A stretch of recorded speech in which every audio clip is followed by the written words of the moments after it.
नमस्कार, very good morning. आप सबका बहुत बहुत स्वागत आपके YouTube channel Sukhdev sir geography में।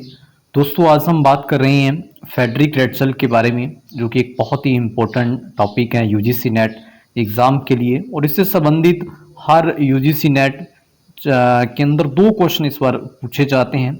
आइए टॉपिक को शुरू करें, लेकिन उससे पूर्व आपसे रिक्वेस्ट कि आप अपने YouTube channel Sukhdev sir geography को सब्सक्राइब कीजिए, शेयर कीजिए, और यदि चैनल पर नए विजिट कर रहे हैं तो बेल आइकन को प्रेस कीजिए। आइए बात करते हैं आज हम फेडरिक रेटzel के बारे में। आज का हमारा टॉपिक है फेडरिक रेटzel, जिसे मानव भूगोलवेत्ता के नाम से जाना जाता है। फेडरिक रेटzel के बारे में देखिए, सबसे पहली बात की बात करें तो ये मानव भूगोल के जनक थे। मानव भूगोल के जनक, human geography of the father, मानव भूगोल के पिता भी कहा जाता है इनको, और जनक भी कहा जाता है। क्यों कहा जाता है? क्योंकि मानव भूगोल का सबसे ज़्यादा विकास करने का श्रेय, मानव भूगोल को विकसित करने का श्रेय और मानव भूगोल को एक स्वतंत्र विषय के रूप में दर्जा दिलाने के रूप में इनका सबसे बड़ा योगदान है, इसलिए इसे मानव भूगोल का जनक कहा जाता है। नेक्स्ट बात करते हैं, इनके जन्म की बात करें तो इनका जो जन्म था वो 1844 के अंदर जर्मनी का एक स्टेट है प्राशिया, प्राशिया के कार्लुश नगर में जन्म हुआ था। ये बहुत इंपॉर्टेंट है, कई बार परीक्षा में पूछा गया कौन से नगर में, तो कार्लुश नगर के अंदर इनका जन्म हुआ था, जो जर्मनी स्टेट्स के अंदर है। प्राशिया का ही एक नगर है और इनका जो जन्म हुआ था वो हुआ था 1844 ईस्वी के अंदर, 1844 के अंदर इनका जन्म हुआ था। तो याद रखिए, ये जो आपको डायग्राम चित्र दिख रहा है ये थे हमारे महान फेडरिक रेटzel। उनकी बात करते हैं।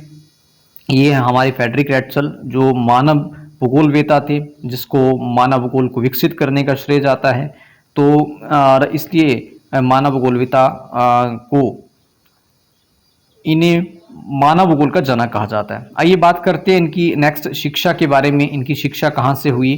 तो इनकी शिक्षा के बारे में बात करें तो इनकी शिक्षा की यदि बात करें तो इनकी शिक्षा रसायन शास्त्र से, प्राणी विज्ञान से और मानव और भूगर्भ शास्त्र से हुई। तो मतलब इसने रसायन शास्त्र के अंदर भी काम किया, प्राणी शास्त्र के अंदर भी काम किया, इन्होंने भूगर्भ शास्त्र के बारे में भी काम किया। और इन्होंने जो अपनी जो शिक्षा थी, जो जर्मनी के 3 बड़े महाविद्यालय थे, विश्वविद्यालय थे, हाइडलबर्ग से, उसके बाद फिर इन्होंने जेना से भी शिक्षा प्राप्त की, फिर इसके बाद इन्होंने बर्लिन विश्वविद्यालय से भी इन्होंने शिक्षा प्राप्त की। तो ये 3 महत्वपूर्ण जो विश्वविद्यालय थे जिन्हों से इन्होंने अपनी पूरी शिक्षा प्रारंभ की। आइए बात करते हैं इनकी मुख्य बातों के बारे में कि इनकी क्या क्या मुख्य बातें रही हैं। सबसे पहले इन्होंने डार्विन के विकासवादी सिद्धांत की आलोचना की। डार्विन ने अपना एक विकासवादी सिद्धांत दिया था, तो उस सिद्धांत की आलोचना की। डार्विन ने अपने इस सिद्धांत में कहा था कि जो प्रजातियां, जो जीव हैं, जो अपने वातावरण के साथ में अंतक्रिया करके अपने आप को संबंध बनाने में वो कोशिश रहते हैं, तो वो अपना विकास कर जाते हैं। जो पर्यावरण के साथ या वातावरण के साथ संबंध बनाने में नाकाम रहते हैं तो वो उनकी मृत्यु हो जाती है। तो इस सिद्धांत की, इस मत का उन्होंने खंडन करते हुए डार्विन की सिद्धांत की आलोचना की। उसके बाद में दूसरे पॉइंट की बात करें तो फ्रांस के प्राणी वैज्ञानिक चार्ल्स मार्टिन के साथ इन्होंने शोध किया था। फ्रांस के एक बहुत ही फेमस वैज्ञानिक है चार्ल्स मार्टिन, उनके साथ इन्होंने रिसर्च से संबंधित कार्य किया। इसके बाद में बात करें हम नेक्स्ट, ये तीसरे पॉइंट पे, इन्होंने भूमध्य सागर तट का इन्होंने सर्वेक्षण किया था और उसी तट से इन्होंने जीव विज्ञानिक नामक शीर्षक से एक पत्रिका में अपना लेख प्रकाशित किया था। तो भूमध्य सागर तट के आसपास वहाँ पे जो जीव वैज्ञानिक नामक शीर्षक, इन्होंने वहाँ पे जो काफ़ी जीवों का अध्ययन किया, तो उसके बारे में एक अपने पूरा लेख लिख के इसने अपनी पत्रिका के अंदर जीव वैज्ञानिक नाम शोध से इन्होंने प्रकाशित किया। बात करते हैं नेक्स्ट पॉइंट की, जर्मन के अंदर जर्मन राज्य है, जो उसकी जो जर्मन राज्य है बवेरिया, उसकी राजधानी है म्यूनिक।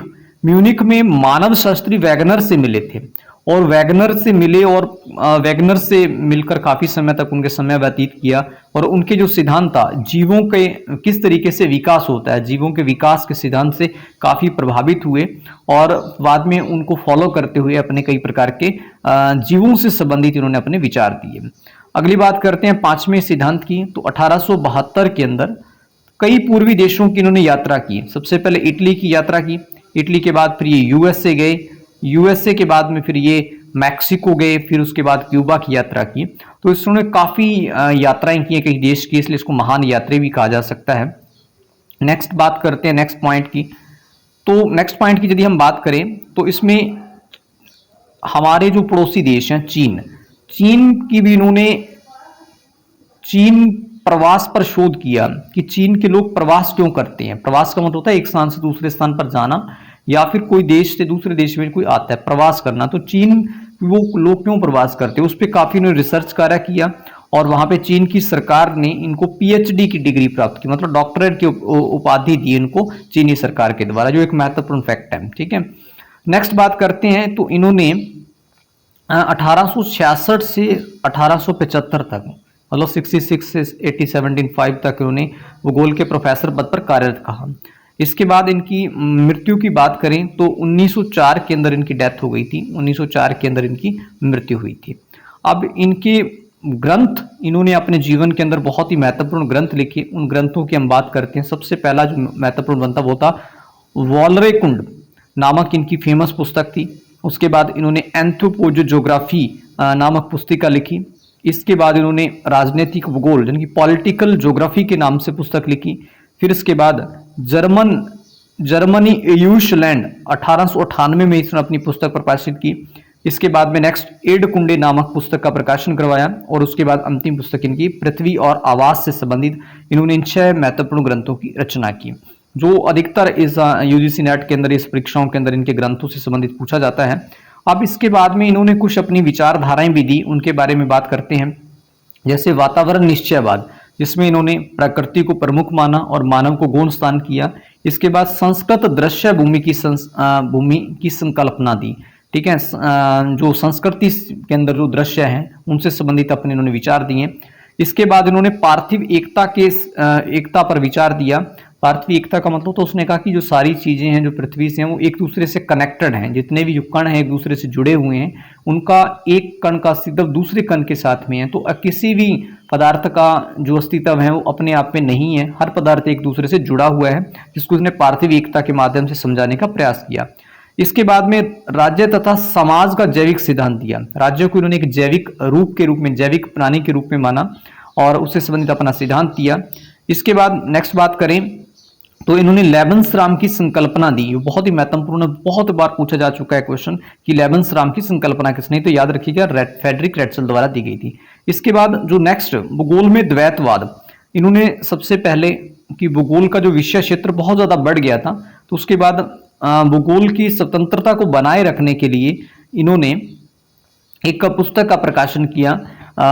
पुस्तक का प्रकाशन नहीं बल्कि भूगोल में द्वैतवाद, भूगोल का 2 पार्टों में विभाजन किया, जिसको हम जिस नाम से जानते हैं, जिसको हम भूगोल में द्वैतवाद यानी कि भूगोल को 2 पार्टों में बांटा गया। एक था भौतिक भूगोल और उसके बाद एक मानव भूगोल। भौतिक भूगोल में आप जानते हैं कि जलवायु से संबंधित तत्वों का अध्ययन किया जाता है, और मानव भूगोल के अंदर मानव और उसके वातावरण से संबंधित क्या अंतर संबंध पाए जाते हैं, उन सब चीजों का अध्ययन किया जाता था।